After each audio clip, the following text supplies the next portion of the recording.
Oh,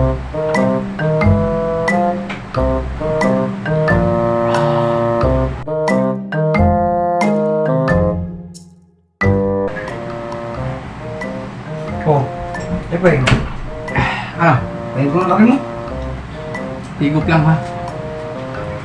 Tama-tama, Toyo. Oo nga naman. Di ba mahilig kang magtanong? Oo, Matalino ka sa pagtatanong. medyo. Siyempre. Talino ka ba sa math? Depende. Kung anong tanong mo. Ako naman ngayon ang magtatanong sa'yo. Sige. Maganda yan ha. Pero mas maganda kung lagyan natin ng, Ano, magkano yan?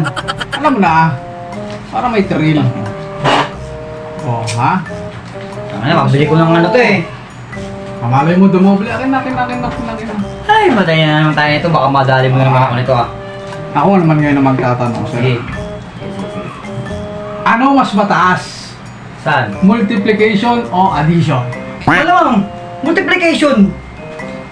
Yan ang tinuturo dito sa inyo sa Manila. Oo.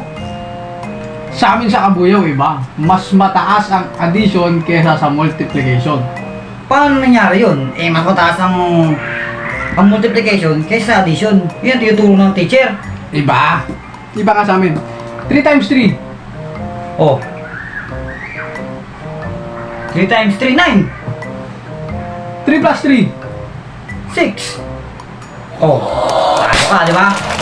Sinasabi ko sa'yo. Teka lang. Unang tanong pa lang yun. Una pa lang yun. Ano? Bakit na, ibig sabihin, may kasunod pa? Meron pa. Wah. Mas mataas nga ang addition kaysa sa multiplication. Oh, sige. Tanong ka. 2 plus 2. 2 plus 2. 4. Oh. 2 times 2.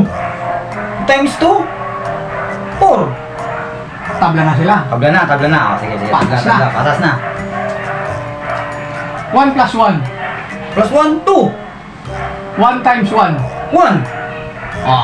Di mas Oh. mataas talaga ang addition kaysa sa multiplication. Anong nangyari yun? 1 times 1. 1. 1 plus 1. 2. Oh, di ba? Mas mataas. Sige, 1 plus 1. alis mo na ako. Ha? Times 1. Naturuan na kita, kumita pa ako. Di ba?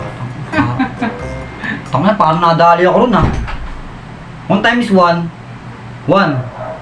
1 plus... Sabi na.